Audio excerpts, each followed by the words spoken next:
Business Insight this morning. As we told you earlier, Cincinnati's new mayor and city council will be sworn in later today at City Hall. There are a lot of contentious issues facing the new leadership, with the division on the streetcar project being at the top of that list. Mayor-elect John Cranley has pegged a well-known name at City Hall to help him lead the city of Cincinnati. David Mann will be sworn in as a city council member and vice mayor today. He was first elected to council in 1974 and is returning after more than 20 years as a private citizen. David Mann joins Business Courier publisher Jamie Smith in our studio to talk about his return to council. David and Jamie. Thanks, Brian. Thanks for being here today. Sure, David. Jamie. First off, congratulations on winning your seat. Thanks. And secondly, congratulations on being named vice mayor. Thanks, I Looking think. forward to this. Exactly. I do have to ask, though, Harvard degree, tour in the Navy, Harvard law degree, 18 years on council, 3 of those years as mayor, House of Representatives, successful law firm. Why come back to city council? Well, the answer is what happens at City Hall is very important, and I think I can make a contribution. All of my kids and grandkids live in the city.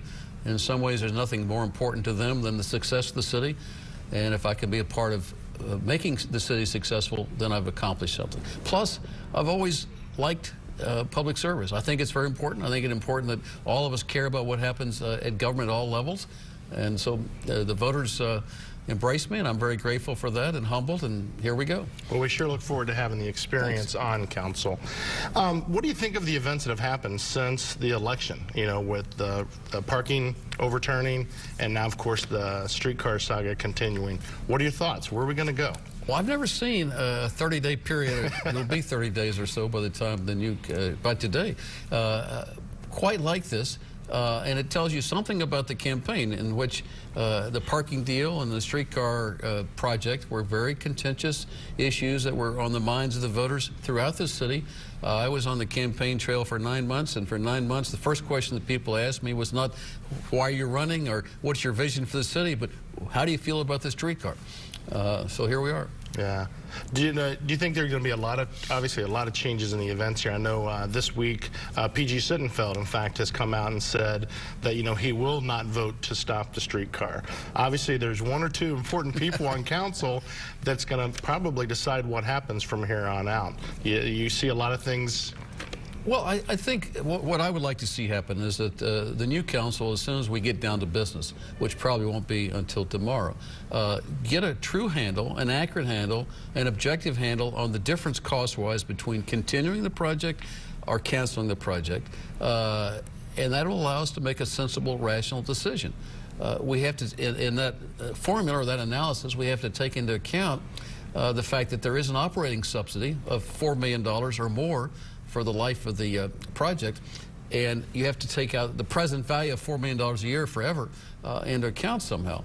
Now there is some talk, which I think is very helpful, that maybe we can find a way to shift that $4 million away from government, away from our operating budget, away from police and fire and community centers and all the rest, and perhaps to the property owners that are going to be the chief beneficiaries of the streetcar. That's an interesting thing to explore. Well, it sounds like that was kind of the underscore of what PG said, was he won't stop it, but he is looking at a special improvement district or something like that to help fund that. So I think the question is where they can be brought together quickly enough. Now, the problem with not stopping it, however, is that we continue to spend $50,000 a day. And if this process of review, this process of finding revenues for the operating cost stretches out too much, then we get further and further down the track, so to speak, and it makes it even harder to say, wait a minute, we can't keep going. Right. So I would have preferred, I do prefer, to find a way to stop, make our decision, and then move forward from there, one way or the other. That makes sense. Well, regardless of what most people think, there is a lot of other things on your agenda than a streetcar, and everything that I've heard about your past records screams fiscally responsible. Well, so it makes me, as a publisher and as a citizen of Cincinnati, feel good that you're going to be on there to kind of help them lead in that way. We cannot continue to spend money we don't have. We can't continue to find fixes such as selling a precious asset, the parking meters, the parking garages, or other items just to get through another year or two. That's got to stop. Well, we look forward to seeing how how everything goes, and hopefully we can get you back on the show in a month or so. I'd love to. And see how the first month went. Look forward to your following us. I'm sure you will. Guys, sure will. Thanks for being here today. Jamie.